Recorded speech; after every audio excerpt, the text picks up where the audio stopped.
Hello guys, my name is Mohammed Asif and this is my video presentation of machine learning project using Python.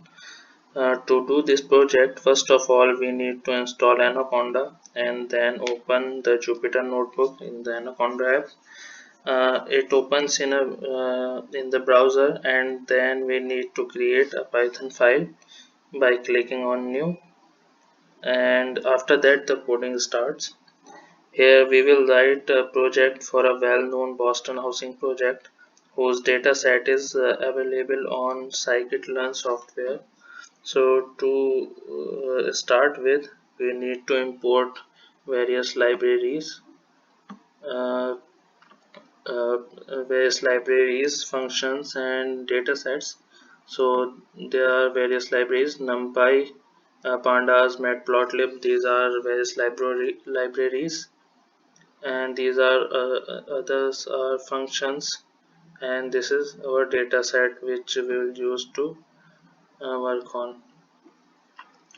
So here we call this function to describe the data and the data set. So we have 506 instances in our data and 13 attributes, and these attributes are explained here. Now if we want to print our data to get the numerical values of the data, so we call this data frame function to visualize all the data, the numeric values of all the data. So here are 506 rows and 13 columns, so 13 attributes and 506 instances.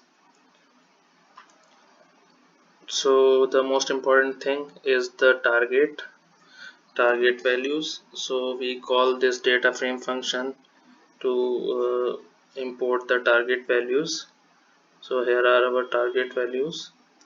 To find the maximum and minimum value, we call this min and max functions, and so we get this 5 as the minimum value among these target values and 50 as the maximum value among these the target values.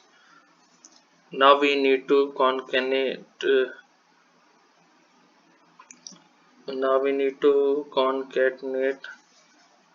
these values to this data set. So these are the target values which we have imported. So we want to add these values to our existing data set.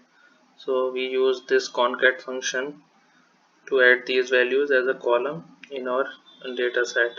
So now we have 14 columns uh, instead of 13 that were before.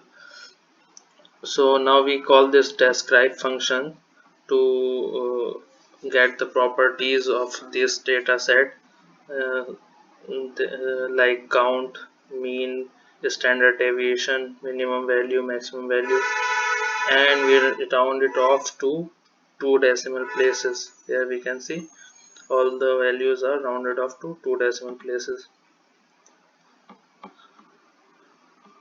Now we need to find the correlation between every attribute and the target values. So we call this Pearson correlation function for this purpose, and this gives us the correlation values between different attributes and the target values. Correlation is basically the how the values of target is changing are changing with change in the values of our attribute values. So this we get the absolute values here, and we save them in a list called L. Now we sort this list into decreasing order, and finally we visualize it in the form of a bar chart. So here's our bar chart. So here we can see L stat has the maximum correlation with our target. So we will use this L stat for training our model. So if we give this L stat value, and the model will predict the target value.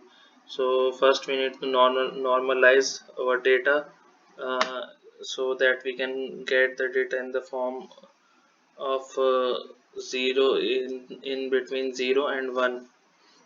So we call this min max scalar function and fit transform function for the purpose. So we have assigned x to the attribute values and y to the target values. Now to in order to uh, our model to work, in order that our model work, we need to split this data into two parts. One part is used for training and the other part is used for testing our model. So we have taken here test size 0.2, which means 20% data will be used for testing, and the remaining 80% data will be used for training our model. So we define this error function mxct. M is the slope of the line, x is the attribute value, c is the intercept, and t is the actual value of the uh, which is from data. So mx plus c gives predicted data and t is the absolute data. So we can find the error by using a formula which is 1 upon 2n, and where n is the size of the data. 1 upon 2n summation of the predicted data minus the absolute data, and which is raised to the power 2. Yeah. Now we update our data and get the values of m and c. Now we define a gradient descent function in order to minimize the error with each iteration. So we run this for loop, and with each iteration the error is decreased, and when error is less than the threshold, for that we call this if statement. When the error is less than the error threshold, so we print error is less than threshold, stop gradient descent, and then we break out of the loop. Now we call this we have defined the gradient descent function here. Now we call this function to perform uh, the activity. So we give its initial value. So initial value of m is 0.9. So we are giving it the initial values which are required to start the iterations. So initial value of m is 0.9, initial value of c is 0, learning rate is 0.001, and number of iterations are 200, error threshold is 0.001. So we call this gradient descent function to obtain the linear regression. So to plot the scatter, we call this function. For curves, we call this function. So we have given it training data at x-axis, and at y-axis we have given it training data, y training data, color is red, label is training data. So here we can see the scattered plot as represented in red dots. So this is training data, and here we can see the line which is a regression curve, which is our uh, which is we have replaced y train by mx plus c, which is the equation of line. So this represents the predicted data. uh, Other things are to plot this chart. These are labels and legends. So again we plot this error versus iteration plot to see how the error is decreasing with the increasing number of iterations.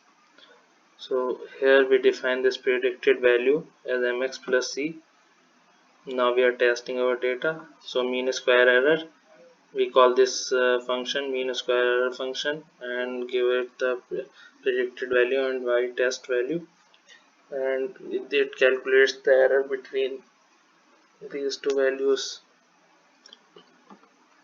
So the values are here, the mean square error is here. Now we call this data frame function to get some idea about the difference between the predicted and the actual test values. So here are test values and these are the predicted values. Now we plot this data by using same scatter, plot, x label, y label and legend, and by calling these functions we again plot this predicted values and testing data. And now we need to reshape this data to obtain real values instead of normalized values. So until this we had normalized values whose values are between 0 and 1. Now we need to reshape them. We use this reshape function, inverse transform function and scale function to get the data in its original form. So again we call this data frame function to get this y test, the original values and the predicted values by using this model. Thank you very much for watching.